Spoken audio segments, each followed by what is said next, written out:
माता पिता हैं उनकी सेवा करना ही, जीवित माता पिता की सेवा करना ही सच्चा श्राद्ध। फिर लोग कहते साहब वे स्वर्ग में नहीं गए, उनको स्वर्ग नहीं मिलेगा, स्वर्ग अलग से नहीं है। हल्के राम जी,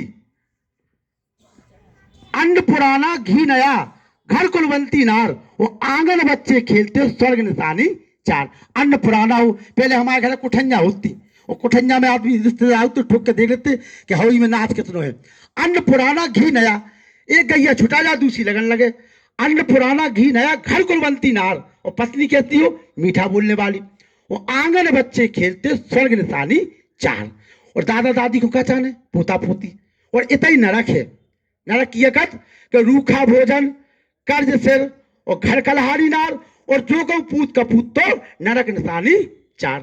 बाप बताई के जिंदा रहते हुए लड़का पूरी जायदाद बेच खावे, शराब पीवे, जुआ खेलवे, तो समझ लो उतई का है नरक। अलग से अगर कोई दुनिया होती तो तुम्हारी समाज में, हमारी समाज में, ये मानव समाज में ऐसे बहुत से लोग हैं जो एक प्लाट स्वर्ग में भी ले लेती, और वैज्ञानिक भी उसकी खोज कर देती। अलग से कोई दुनिया नहीं है स्वर्ग की। हमें तो केवल स्वर्ग और नरक के नाम पे बहकाया और डराया जा रहा है, और हम उनकी बात मान भी रहे हैं।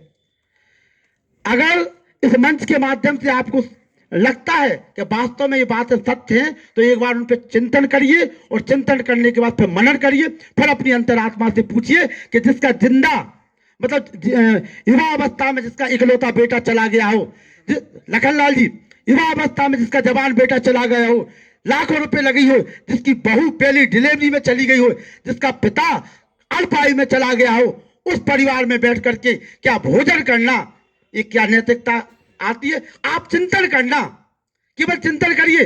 जिस बेटी की पहली डिलीवरी होती है वो खत्म हो जाती है, और वहां पर भी बैठ करके हम भोजन करते हैं। एक लड़का जिसका एक जवान लड़का है वो हमारे बीच से चला जाता है, और उसके माता पिता जब सामाजिक भोजन करते हैं तो हम वहां भी बैठ करके खाते हैं, और हम कहते हैं हम तो भगवान कृष्ण को मानते हैं, हम तो भगवान राम को मानते हैं। भगवान कृष्ण से जब पूछा गया, दुर्योधन के पास जाते संधि के लिए कि भैया अपने भैया के लाजे जमीन दे दूं, तो वो कहता मैं एक सुई के नोक के बराबर जमीन नहीं दूंगा। तो वो कहते चलो कोई बात नहीं, आप भोजन करके तो जाइए। तो भगवान श्री कृष्ण कहते हैं खाने वाले का मन और खिलाने वाले का मन जब तक प्रसन्न ना हो, ऐसी जगह पर बैठ करके भोजन नहीं करना चाहिए।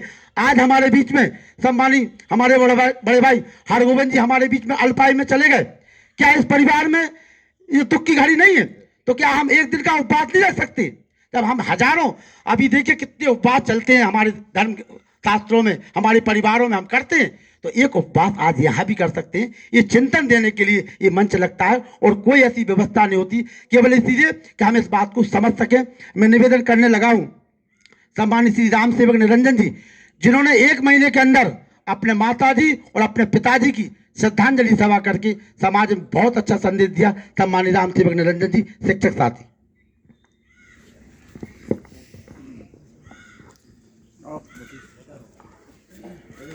सर